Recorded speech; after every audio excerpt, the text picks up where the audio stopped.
নমস্কার। এই মুহূর্তে শিক্ষক, সরকারি কর্মচারী এবং পেনশনারদের জন্য একটি দারুণ সুখবর। দীর্ঘদিনের অপেক্ষার অবসান হলো।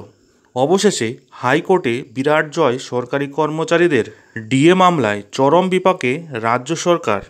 হ্যাঁ বন্ধুরা, একদমই ঠিক শুনেছেন। সম্পূর্ণ বিষয়টি ডিটেলসে আলোচনা করব। তার আগে চ্যানেলে নতুন হলে চ্যানেলটিকে সাবস্ক্রাইব করে বেল আইকনটি বাজিয়ে অল নোটিফিকেশন অন করে দিন এই ধরনের ডিএ সম্পর্কিত সব গুরুত্বপূর্ণ আপডেটগুলি সবার আগে পেতে। একদম বন্ধুরা, ডিএ নিয়ে ফের জলঘোলা রাজ্যে। দীর্ঘদিনের অপেক্ষার পর রাজ্যের বিরুদ্ধে হাইকোর্টে জয়লাভ সরকারি কর্মচারীদের। চরম বিপাকে পড়ল এবার সরকার।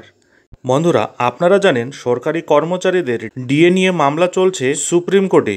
শুনানির কোথাও রয়েছে এই মাসে। তাই সরকারকে চাপে ফেলতে সরকারি কর্মচারীদের সংগঠনের একাংশ গ্রহণ করেছে নানান ধরনের পদক্ষেপ। দীর্ঘদিন ধরে পশ্চিমবঙ্গের সরকারি কর্মচারীরা রাজ্য সরকারের কাছে দীর্ঘদিনের বকেয়া ডিএর দাবি জানিয়ে আসছে। তার জন্য আন্দোলন, বিক্ষোভ, অনশন লাগাতার চলছে। তারপরেও কাজের কাজ কিছু হচ্ছে না। পরবর্তীকালে রাজ্য সরকার তাদের দাবি কিছুটা মেনে নিলেও আশানুরূপ ডিএ বৃদ্ধি করেননি। এর ফলে রাজ্য সরকারের এই কর্মীরা রাজ্য সরকারের ওপর চরম অসন্তোষ প্রকাশ করে। কিন্তু অবশেষে রাজ্য সরকারি কর্মচারীদের মুখের হাসি ফোটাতে কলকাতা হাইকোর্টের তরফ থেকে বিরাট ঘোষণা করা হলো। এসবের মাঝেই কলকাতা হাইকোর্টে পে কমিশনের রিপোর্ট নিয়ে বড় বিপাকে রাজ্য। কিছুদিন আগেই সরকারি কর্মচারীদের তরফ থেকে ষষ্ঠ বেতন কমিশনের রিপোর্ট নিয়ে মামলা করা হয় কলকাতা হাইকোর্টে। ইউনিটি ফোরামের তরফ থেকে দীর্ঘদিন ধরেই ষষ্ঠ বেতন কমিশন সংক্রান্ত রিপোর্ট হাতে পাওয়ার চেষ্টা চলছিল।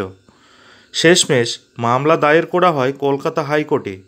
হাইকোর্টের শুনানিতে জয় হলো এবার সরকারি কর্মচারীদেরই। ইউনিটি ফোরামের আবেদনে রাজ্যকে ষষ্ঠ বেতন কমিশনের রিপোর্ট প্রকাশ করার আদেশ দেওয়া হয়েছিল কলকাতা হাইকোর্ট থেকে। কিন্তু রাজ্যের তরফ থেকে কোনো প্রতিক্রিয়া পাওয়া যায়নি।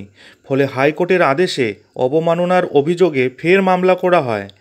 এই শুনানির সময়ই বিচারপতি সব্যসাচী ভট্টাচার্যর পর্যবেক্ষণ, সরকারি কর্মচারীদের ষষ্ঠ বেতন কমিশন নিয়ে রাজ্য সরকারের অবস্থান অনৈতিক। তাই এবার 9 আগস্টের আগে এই রিপোর্ট আদালতে পেশ করার নির্দেশ দিয়েছে কলকাতা হাইকোর্ট। কলকাতা হাইকোর্টের এই ধরনের নির্দেশের পর রাজ্য সরকার যে একটু চাপে পড়বে তা তো বলাই বাহুল্য। যাই হোক, এখন এ পর্যন্তই। এর পরবর্তী আপডেটগুলি ঠিক সময় মতো পেতে অবশ্যই চ্যানেলে চোখ রাখুন।